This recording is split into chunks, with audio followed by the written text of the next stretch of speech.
Continuamos en Narraciones Extraordinarias. Como seguramente sabrán, hoy se estrenó en la plataforma de la Gran N, en la que hace tum tum, una serie muy esperada por todos los argentinos, El Eternauta. Bueno, ya sabrán, búsquenla.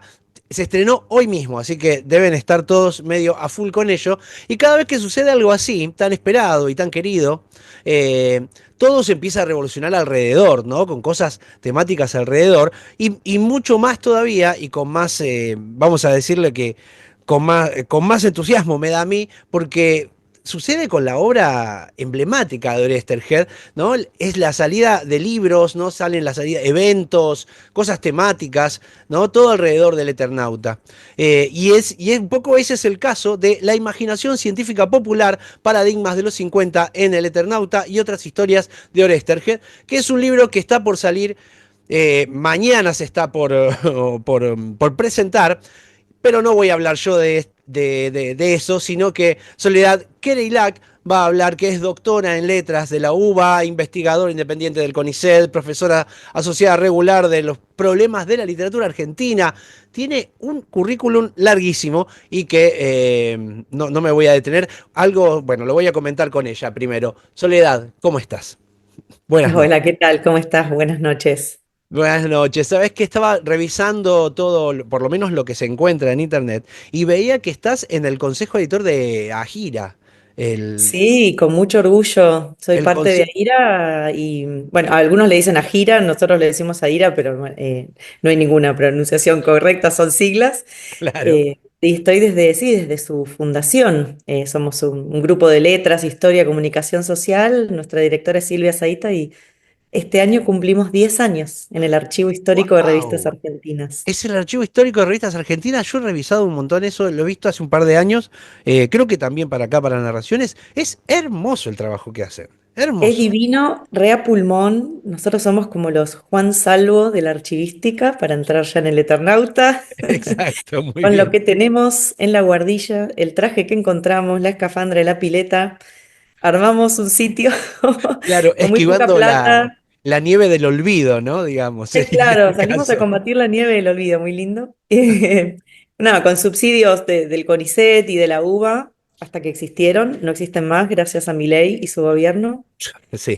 Pero con los subsidios de la universidad, de la Agencia Nacional de Investigaciones Científicas, que tampoco tiene más dinero, gracias a mi ley, fuimos armando nuestro repositorio digital y cumplimos 10 años, como te decía, y bueno, es un repositorio de revistas argentinas que tiene su pertinencia ahora que se estrena la serie, porque nosotros tenemos subido la colección completa de Hora Cero semanal, que es una Uy, revista que qué editó lindo. Estergel O sea, con toda su la sello. serialización de la serie. Sí, hora cero semanal. Hay varias horas cero. Está hora cero extra, hora cero semanal. Pero Oestergel y su hermano fundaron un sello propio, una editorial propia, cuando se quisieron independizar de los grandes sellos industriales. Es que se llamaba Frontera. Con eso sacaron varias revistas, entre ellas Hora Cero, donde sale el Eternauta. Así que si quieren ver la edición original, originalísima del Eternauta, que fue una publicación seriada a lo largo de 2 años, como la serie de Netflix, un poco más corta, pero fue seriada, la tenemos en Aira. Qué lindo. Vos sabés Sí. que pienso en lo diferente que es la lectura así, ¿no? Cómo cambia. Pienso a veces, hay algunas historias, bueno, esta novela de Stephen King que se llama El Pasillo de la Muerte o Green Mile, ¿no? Está hoy, o sea, vos lo conseguís con los episodios, cómo salieron, ¿no? Claro. Entonces tiene repone lo que pasó en el capítulo anterior. Y la lectura es muy diferente. Así que es muy interesante que aparezca cómo realmente se publicó el Eternauta, no en el compilado. Sí, porque así entendés mucho más el ritmo de la narración del Eternauta. Viste que el Eternauta no te da respiro.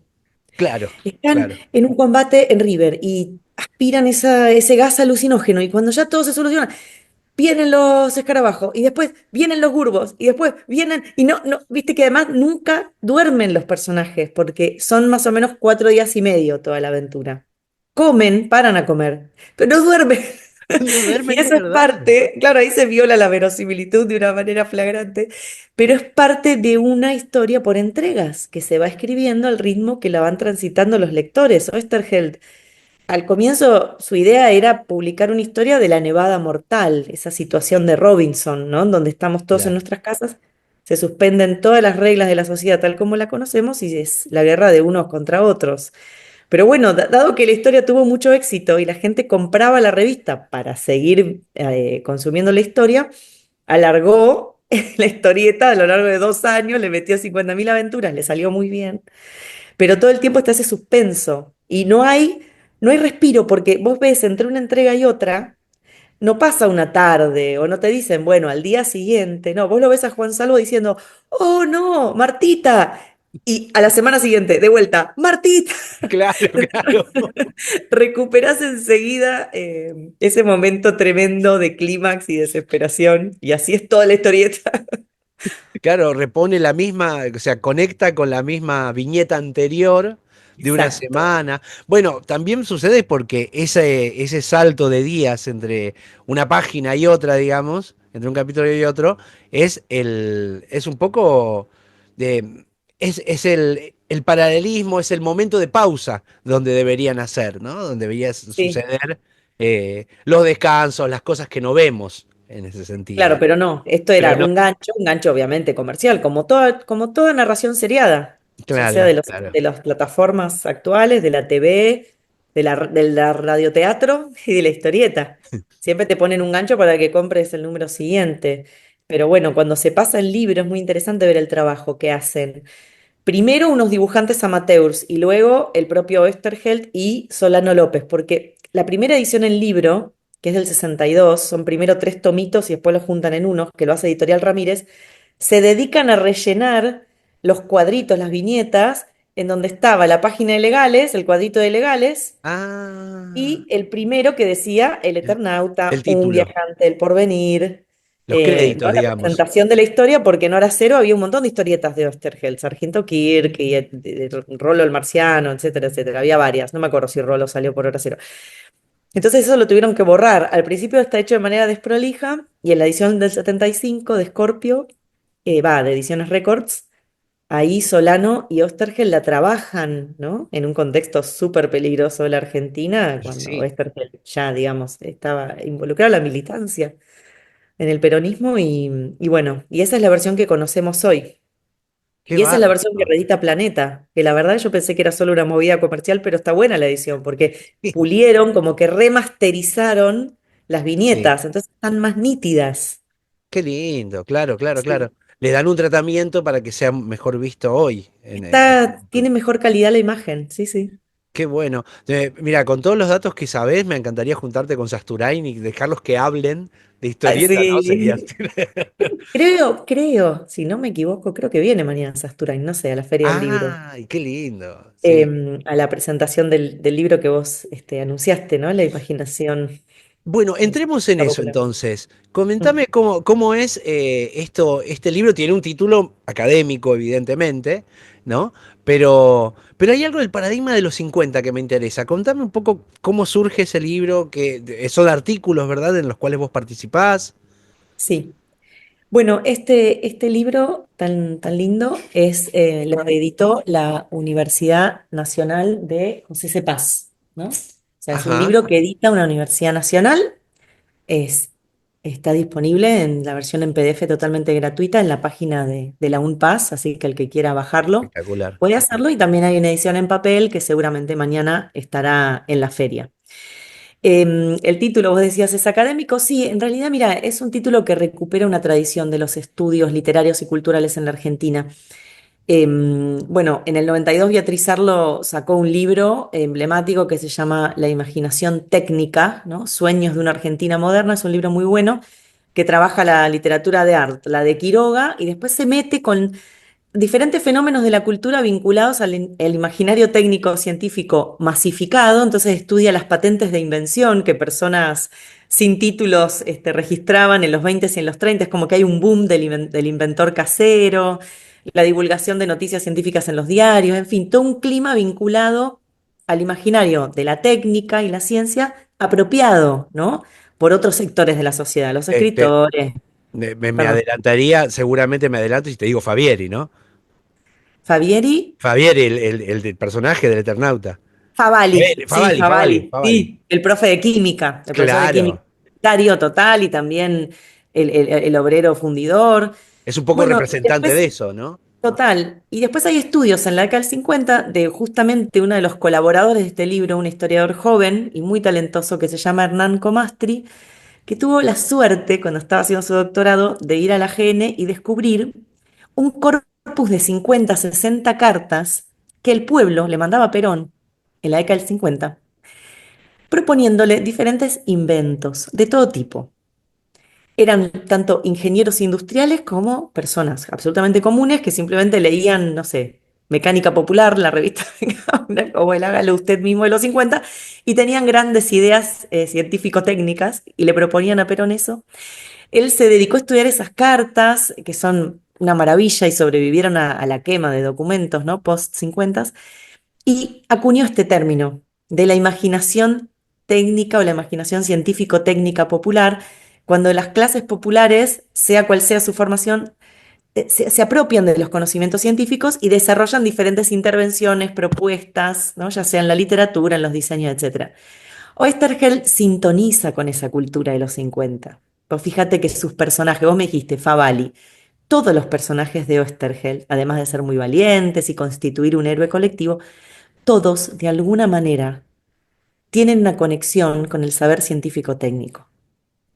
Juan Aportan Salvo es un algo, ¿no? fabricante de baterías, ¿no? Y tiene su guardilla casera, y gracias a que tiene su guardilla casera, tiene su generador eléctrico propio, tiene herramientas con las cuales se confecciona el traje. O sea, el típico personaje que amateur que maneja esos conocimientos. Después tenés al profesor universitario Favali que enseña química. O tenés a los militares nacionalistas de los 50, los militares peronistas o que pueden sintonizar con el frondicismo, que manejan tecnología militar. Y tenés un obrero fundidor que lee historietas, lee ciencia ficción y por eso se hizo el mejor traje de toda la historieta. O sea, hay todo un imaginario del hágalo usted mismo, ¿no? De la ciencia al alcance del pueblo, que fue una política expresa del peronismo, que después se continúa en los años del frondicismo con la propuesta de una industria nacional también. Entonces, Oesterheld sintoniza con esa zona de la cultura argentina, que es tan cultura como los libros de literatura o de filosofía, quiero decir. Forma parte de nuestra tradición cultural, ¿no? Por eso el título. Y después vos me decías lo de los paradigmas de los 50. Y bueno, porque eso es mucho más que un conjunto de saberes, es toda una sensibilidad de época. Bueno, Yo la había viví muy de cerca. Mi papá era ingeniero claro, químico y él también era un inventor casero y su hermano era igual. qué Y su tío lindo. abuelo había querido descubrir la máquina del movimiento continuo, que toda la física moderna la contradice, no existe esa máquina, pero él quería comprobar el movimiento continuo. Bueno, ese tipo de personajes que Roberto Art captó muy bien, Horacio Quiroga captó muy Ah, bien, que la literatura del siglo XIX en la Argentina captó muy bien. Bueno, vuelve, ¿no? En los 50 y Oesterheld sintoniza. Y yo creo que esa es una de las claves de que la historieta sea tan valorada en la época, pero que también pervivió en el tiempo, porque la Argentina tiene una tradición industrialista, cientificista, técnica muy fuerte, Yo ¿no? te conectaría, mira, también recuerdo las lecturas de las Patoruzú, ¿no? De las Patorucito, que tenían atrás siempre cursos de cosas, ¿no? De ser detective, ¿no? Sí. No sé, aprender a electrónica y todo cursos de cursitos de cosas para saber más. Había algo de la curiosidad sobre, como dijiste, de la técnica, que era muy también de esa época y Sí. que creo que llama mucho la atención y que de alguna manera también es algo medio argentino. No sé, supongo que en otros lados funcionaría igual, pero, o parecido. Pero esto de que, cuando vos me hablabas hoy de que había armado, Oesterheld había armado una editorial, ¿no? Para independizarse, esto de las editoriales independientes es muy argentino también. El fenómeno de las Sí, editoriales sí, independientes argentinas es como muy fuerte también, ¿no? sí, El hágalo usted totalmente. mismo. Digamos, es una dinámica del mercado también, ¿no? Que permitía a la Argentina de ese bienestar de la década del 50 y comienzos de los 60, que creadores como Oesterheld, que estaban insertos en el mercado de la historieta, que trabajaban para grandes sellos, por ejemplo, la editorial Abril, que era una editorial que publicaba todas las historietas extranjeras, algunas argentinas, y publicaba revistas re famosas como Panorama, por ejemplo, en los 60. Oesterheld en un momento siente que esos lugares le restringen un poco su proyecto creativo. Él quería hacer historieta argentina e historieta de calidad. Y muchas veces le ha llevado al director de la editorial Abril que él quería hacer la historia de un gaucho desertor, por ejemplo. Ah, Pero el director le decía, "Mm, no, los grandes temas de la historieta son el western, la carrera espacial. Si querés hacer un desertor del ejército norteamericano." no, bueno, Bueno, y ahí nació claro. una historieta muy hermosa de Oesterheld, obviamente. Pero él realmente quería desarrollar una historieta de temática argentina, en donde él pusiera los tiempos, también que administrara las ganancias, y ahí funda Frontera con su hermano. Y se lleva a todos los dibujantes talentosos argentinos e italianos que trabajaban en Abril, como Hugo Pratt, que fue un Claro. dibujante súper conocido de la época, entre otros. Y les propuso una cooperativa, les dijo, ustedes quédense con sus derechos, compartimos las ganancias. Fundieron, ¿no? Fundieron a los 3 años más o menos, fundieron, porque es re difícil ser el guionista, el dibujante y administrar la distribución, la impresión, les reafanaban con la distribución, les Y hacían sí. copias piratas. Y además, cuando empezó a ir mal, los dibujantes italianos fueron contratados por sellos europeos, se volvieron a Europa, se llevaron todos sus derechos, Oh, porque Oesterheld se los había dado, obviamente. claro, claro. Entonces, bueno, Bueno, ahí te nobleza muestran obliga, la dijo, ¿no? creatividad y los límites también, ¿no? De Claro, de claro. los emprendimientos independientes. Pero bueno, en ese lapso que duró Frontera salió una obra maestra como El Eternauta, ¿no? Que quizás no hubiera podido salir en otros sellos. Y tampoco es que El Eternauta es la historieta más original de la historia, no, está llena de lugares comunes de la historieta de ciencia ficción de los 50, norteamericana o de otro país. Claro. Pero él supo administrar muy bien el equilibrio entre esos lugares comunes, esos clichés, los clásicos temas de la sci-fi y de la historia de la invasión extraterrestre, con rasgos argentinos, con una Claro, comunidad con la argentina, una identidad, forma de ¿no? resolver los problemas argentinos, una forma de vincularse, de armar sociabilidad argentina. Y esa mezcla entre lo súper conocido, ya pautado del género, que es una máquina de hacer chorizos, y lo original y más identitario, bueno, creó una historieta exitosa. Espectacular, tal cual. ¿Quiénes más están? ¿De qué trata tu artículo? Contame un poco ya sobre el libro internamente. Dale, bueno, el libro lo coordina Horacio Moreno. Él trabaja en la UNPAS, es una persona que ha escrito sobre ciencia ficción mucho, está en el mercado editorial, en los 90 sacó una revista de ciencia ficción, de hecho se llamaba Neuromante. Ahí tenés. Entre muchos otros trabajos, él compila y también escribe uno de los trabajos. Escribe Sasturain, por ejemplo, es uno de los autores de uno de los capítulos. Es una compilación de artículos sobre el Eternauta, artículos largos, artículos bien trabajados que se publicaron en los últimos 15 años y que están sueltos en revistas, digamos, o en otros soportes. La mayoría son estudiosos de la literatura, la historieta, la historia cultural, y son tanto argentinos como de otros países. Por ejemplo, está el capítulo de una investigadora y académica británica que se llama Joanna Page, que ha Ajá, estudiado la ciencia ficción latinoamericana, es una capa, realmente es muy inteligente y escribe muy, muy bien. Y a diferencia de muchos trabajos que se hacen a veces desde las academias del norte, sintoniza muy bien con la cultura argentina, digamos, no es que le sobreimprime estereotipos. Y claro. ella escribe un artículo sobre el Eternauta, también hay un artículo de una académica norteamericana que se llama Rachel Haywood Ferreira, que escribió un libro que se llama La emergencia de la ciencia ficción en Latinoamérica, y escribió sobre la revista Más Allá. Y después hay autores argentinos, está Hernán Comastri, está un Bueno, filósofo, eh, veo que está nuestro Federico director, Penelas. Marcelo Figueras también, está Marcelo también. Figueras escribe el prólogo, ¿no? La presentación de Ah, los mirá, artículos, ¿no? Como una especie de introducción a todo lo que vamos a leer. también un gran Eh, fanático de la historieta, ¿no? Total. Sí. También está Carlos Pérez Racetti, Ah, que bien. es un estudioso de la literatura fantástica y de la ciencia ficción. Otros autores norteamericanos que cedieron sus derechos y que permitieron también la traducción de sus artículos. Bueno, es súper variado. Creo que la novedad es que son artículos recientes que aportan nueva luz, porque, digamos, las obras son las mismas, pero los que las reavivamos y les cambiamos el sentido, vamos renovando los sentidos, somos los lectores, ¿no? Lectores académicos, lectores críticos o lectores por puro placer. Y vista desde el presente, el Eternauta nos dice muchas otras cosas, ¿no? Entonces creo que Sí, el libro se propone eso, presentar las lecturas más recientes de la historieta El Eternauta y otras, porque también está Bull Rocket, Sargento Kirk y otras, sí. del universo Estergel, digamos. Qué lindo, qué bien. Bueno, esto sería entonces, recordemos la Sí, presentación. es mañana, acá lo estoy mirando bien los datos para no decirlo mal, mañana jueves 1 de mayo a las 18:30 horas.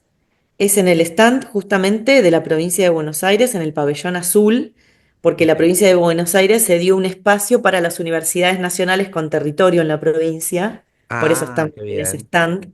La UNPAS tiene un sector y así las diferentes universidades, UNSAM, UNTREF, etcétera. Va a estar Horacio Moreno, Hernán Comastri y bueno, voy a estar yo presente y también el rector de la UNPAS presentando el libro. Perfecto. ¿Viste la serie ya? No, No, pero hoy. antes de mañana la veo. Ah, bien, Si hoy bien. llego tarde, me pongo a maratonear y complementaré un poquito mañana a la mañana, no importa si es un día soleado o qué, mate en mano, me la maratoneo, porque sí, tengo muchísima intriga y a diferencia de otras transposiciones, ¿no? Como se dice, la transposición de un arte a otro, le tengo mucha fe. Le Bien, tengo te iba a mucha fe preguntar porque el eso. director es brillante, Sí, tiene tal obras muy cual, buenas, tal los cual. actores son muy buenos y la estética que vi en los adelantos me pareció excelente. Y la propuesta de trasladarlo al presente me parece muy acertada porque a veces para transponer una obra es mejor alterar ciertos rasgos para poder reproducir lo más importante, no su esencia, yo no creo en las esencias en las obras de arte, pero bueno, sí su sensibilidad, ¿no? Y sus núcleos narrativos quizás a veces son más trasladables en otra época que armando algo histórico de la década de los 50. Además, porque toda transposición y toda y todo adaptación en ese sentido implica una lectura. Y está bueno saber que eso es una lectura y es cómo lo estamos leyendo hoy. Bueno, ¿qué sería hoy el Eternauta sucediendo, ¿no? Me parece Totalmente. muy Seguir al pie de interesante. la letra la literalidad de una historieta restringe los recursos del cine. Esto es así. Claro, Entonces, claro. justamente transponer de un lenguaje artístico a otro implica alterar, incluso hasta para fidelizar, ¿no? Porque hay un traslado de formas, de enfoque, Claro, para de ir inversión hacia el fondo, artística. hacia el tema. Entonces, bueno, recordamos, mañana a las 19 horas, dijiste, 18:30. 18:30 en el stand de la provincia de Buenos Aires, en la Feria del Sí, Libro, sí, presentando entonces la imaginación científica popular, gran nombre, sí. acá Soledad Kereilak. Te agradezco muchísimo por este llamado, Soledad. Bueno, muchas gracias a ustedes. Un placer. Nos estamos hablando pronto. Hasta luego. Nos veremos Gracias, mañana chicos. seguramente por ahí. Bien, Ah, buenísimo. dale. Dale. Abrazo.